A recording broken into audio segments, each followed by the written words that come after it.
Mr. Anime because that was probably the only that's the movie that's the name I'm familiar with. He also known as Mr. Briker. So Trey Eric Sesler, born August 3rd, 1989. He's 33.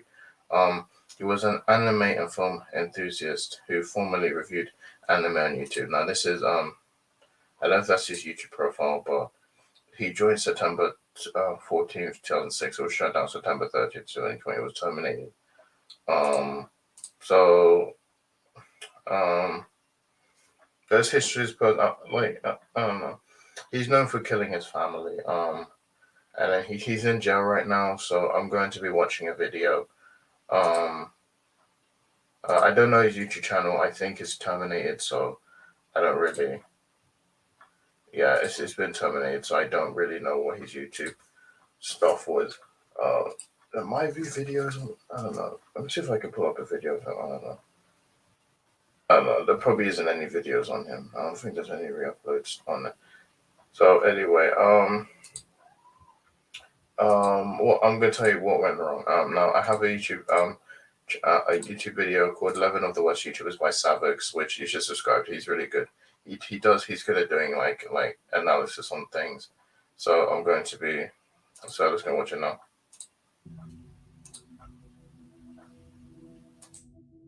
Trey Sesler was a YouTuber who began his career in September 2006 on the channel LensCap Productions at the age of 17. At first, his channel was focused around comedy sketches that he'd make with his friends, the first of which being The Renters, which he uploaded the day his channel was created. Where is my rent? I don't know. Ask the hick. It's over there. Over where? Over there. Ah, I see.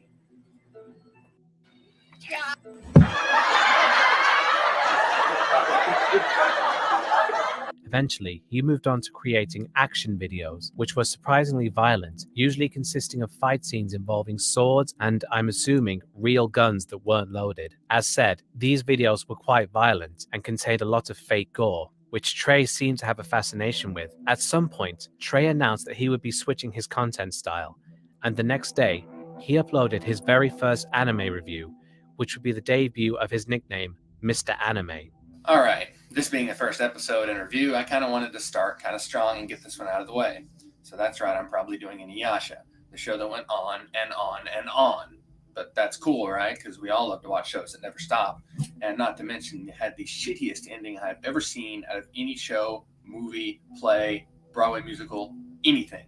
Despite never gaining a huge following, several reviewers who would go on to huge success in the field have cited him as an influence, most notably Giguk, who has since become one of the biggest anime-related channels on YouTube. In 2012, he uploaded a video entitled Mr. Anime is Planning Something. He never revealed exactly what he was planning, but he said he would be taking a 3-week break. Prior to this, there had been a couple of worrying videos on his channel. His review of High School of the Dead showed him holding a gun throughout the entire video, and another video showed a clearly intoxicated Trey testing a 9mm rifle. You can call me the guy that does the video game reviews. You can call me the guy that does all the gun stuff now. Okay, so there's this old couch always under this bridge. Don't know who put it here. Just a really old couch. That's all it is. Basically, what I'm going to do is, and this is pretty childish and ridiculous, is blow up the couch. Hey everybody, what's going on? It's Mr. Anime here. And well, I have some pretty good news. I have some kind of bad news, but it is good news. The good news is that I now found a full-time job in a department that I'm interested in, which is film. I'm still going to be doing the Google thing, though, and I'm still going to be doing videos. So keep supporting Mr. Anime. I'll still be doing anime reviews, but probably not as many because this job will be full-time. But thanks to all of y'all, I've been able to be recognized by some people, and I'm going to be doing some good stuff.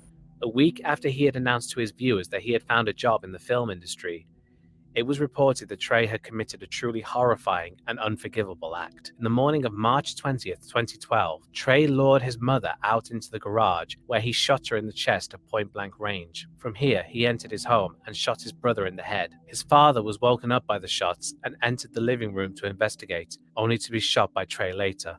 From here, Trey destroyed the house and killed his pets, before carrying weapons and 100 rounds of ammunition to Waller High School down the street. His original plan was to kill at least 70 students at the school's pep rally in order to become the biggest mass murderer in history. He killed his family first to spare them from knowing what he planned on doing next. However, Trey backed out when it finally dawned on him what he'd done. He then turned around and went to a friend's house, where he confessed to what he had done. His friend then contacted the police, and Trey turned himself in. As well as finding the body of his family at Trey's home, they also discovered that he had written several messages on the walls, clearly showing regret for what he'd done.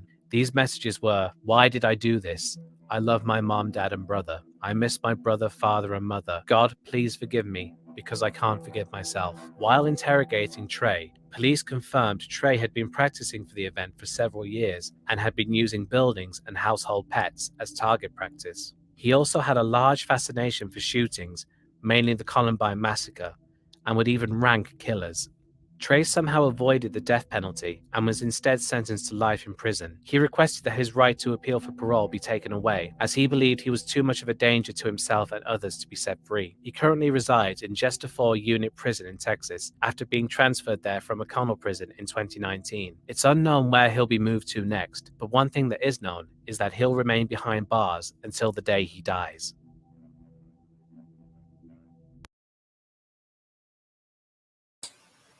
So the problem is now he's currently in jail. He's on first parole to be taken away. I know thoughts. No, I didn't know Mr. Anime. Though he's not the first YouTube murderer, he's probably the most famous one. And I don't want to. Well, I get killing his parents was wrong, and I feel like there was something psychologically wrong with him, why he did it, because he regretted doing it. So I feel like there was something wrong with him.